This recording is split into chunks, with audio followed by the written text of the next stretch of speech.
This is Books International Goodwill. It is a project that started 15 years ago. It was originally a Rotary Club project exclusively. The Parole Rotary Club in Annapolis got a request from one of our foreign exchange students and said, "I'm the principal of a new school and I want to make books. Can you send me some books?" So we thought, well, we'll spend a weekend and we'll gather some books from the county system and we'll send a load. Well, we had too much for one load, but not enough for a second load, so we gathered more and gathered more. So that first container now has added up to about 200 containers. 4 million books we just celebrated.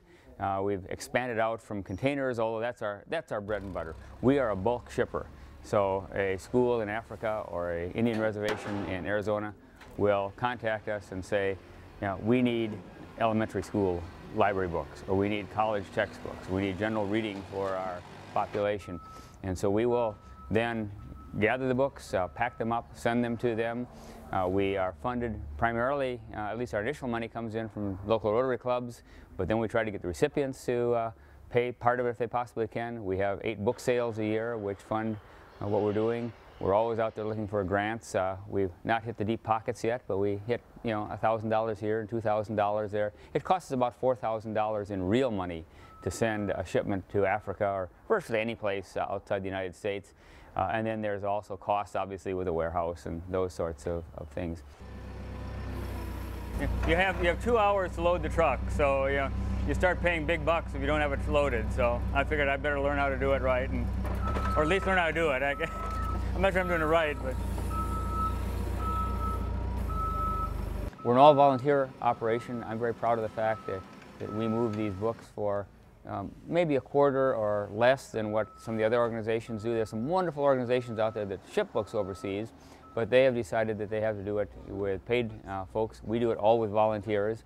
On a weekend we may have 30 or 40 midshipmen from the Naval Academy, or people from the Single Volunteers of Baltimore, or the Broadneck Internet group, or what we love is Maryland's wonderful oxymoron, required volunteerism.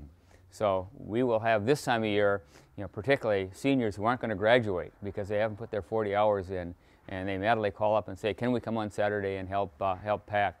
I'm the representative for this organization among the midshipmen, and normally what we'll do is we'll have upwards of 15 mids come out to help out, but today's it's after our final exam, so there's a lot of guys who are off on training and not around school. I'm a Rotarian, so I have a certain dedication to causes. I volunteer for this project just because I think it's a terrific project to improve literacy around the world. And I think that's the most important thing we can do as Americans, is help others learn, help others read. And this is you might say, a simple way to do it. It's a complicated organization to run a warehouse, but it's a simple concept to get our books in the hands of others who can enjoy them and learn from them. I'm Joyce Edelson, and I head up the retail section of B.I.G. We have sales every 6 to 8 weeks. I'm standing in front of the local interest section, probably one of our most popular sections, perhaps next to History and War. But this is almost always cleaned out after each sale. I truly believe that the only way the world will ever get any better is through literature and reading and education. I've always been a lover of books. This is my outlet. What makes me tick? I'm an author myself. This is my book, The Rock Creek Shaman. It's set in Washington, D.C., in the actual Rock Creek, and it's a Chesapeake Bay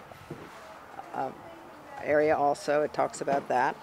And so I kind of just get into books in every sense that I can. Anita Cox is from Uganda and has been working with us, shipping books to Uganda. And in many ways she did it right, because she went there to meet the shipment and walk it through customs. And she can tell you the glory stories of working with customs officials in third world countries. But we're going to be doing another shipment with her later this year. She does not only books, but also book bags for kids. And she can tell you about a wonderful program she's got. Okay, thank you. Hello. Hi. My name is Anita Mpambara Cox, and I'm the president of the Mpambara Cox Foundation. We operate the U.S.-Africa Schools Partner Initiative, where we partner schools in rural Uganda with schools in Maryland, and we have one in Kentucky too. And I shipped about 16 pallets of books through Books for International Goodwill. Steve was a wonderful partner in that. The books were loaded right here in the dock, and they were destined to go to 21 primary schools in rural Uganda. Next month, we're conducting the first reading challenge with the books we got from Steve in about 21 primary schools there. And we are also going to be sending down a principal from Piney Branch Elementary School in Tacoma Park and about 5 other volunteers, of whom 4 are teachers. And they're going to conduct this reading challenge. So we're going to actually be putting the books to use, because when I got there, having visited the schools before, I thought we'd find a way to distribute the books amongst the schools, but there was no storage, no room for the books to be kept. Headmasters don't have offices, there are no libraries. So we decided to conduct yearly reading challenges that cost about $6,000 for all the 21 schools.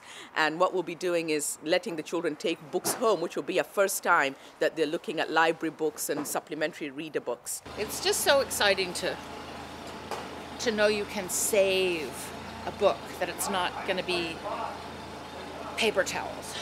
Ann-Wallis White, she is a yacht broker, and then she requires her folks who rent yachts to take boxes of books down to the islands in the Caribbean that she's interested in.